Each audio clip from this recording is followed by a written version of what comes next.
Hey everybody, Roger Levin here with your Practice Production Pearl of the Week. This week, I'm going to try in this training video to save you 10% of your staff's time. Believe it or not, you have bureaucracy in your office, high levels of inefficiency. I know many of you believe that, and your team needs help. So let's help the team, because by helping them, we help the practice to improve.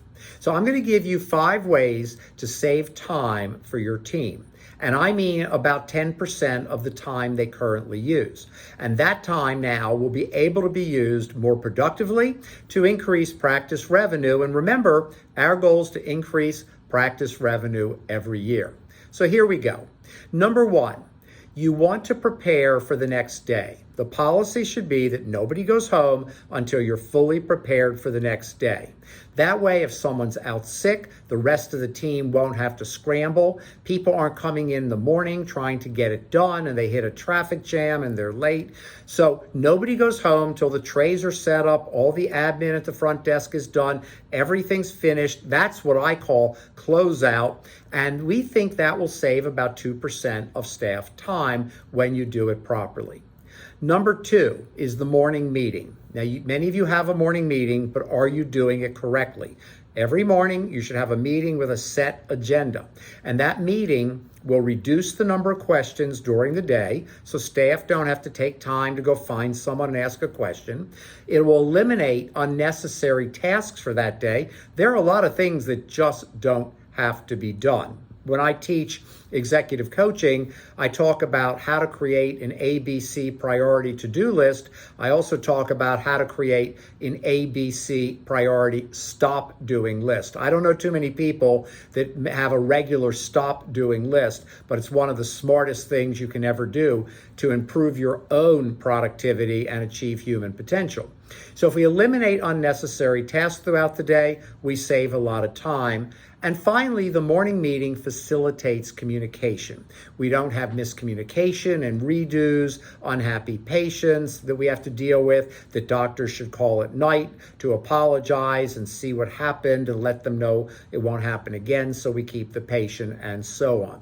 We think that will save you about 4% of your staff time. Number 3 is upgrading your systems a tiny bit on a regular basis. I call it the 1% factor. It's not really 1%. It could be a half, it could be 3, doesn't matter. That's just what I call it. I like to name things. But here are some examples. Firing habitual no-shows that eat up chair time. Then we have to pursue them. Then they come in if they've been out for a while with an emergency and disrupt the schedule. Another example is collecting 98% of money owed to the practice up front. When you collect it, you don't have to follow up. You don't have to chase them down. They're not unhappy. And always remember, if a patient owes you money, it's very likely they're never coming back. And neither is their family. And we think that's another 3 to 4%, or 2 to 4% probably of staff time saved. Number 4 is move certain tasks out. There's certain certain daily activities that can be done weekly, certain weekly activities that can be done monthly. Everything doesn't have to be done today, but we have these habits and they take time and little things add up. And there's another 1 or 2% of staff time. And finally, number 5, as Angela Pickett, our Vice President of Consulting, makes so clear to us regularly, every practice needs to tighten their schedule. You need to do procedural time studies. You'll be shocked how much time you pick up. And in an era where we're very busy and it's harder to see the volume of patients we want to see, not only do we want to make it easier, effortless, and enjoyable, the 3 E's I talk about, but we want to be more efficient and increase practice revenue every year. So there are 5 ways to reduce the amount of time your staff spends on certain activities. They add up easily to 10%, which can be used to prioritize, focus on the important activities, and get the right things done. As always, I wish you increasing practice revenue every year.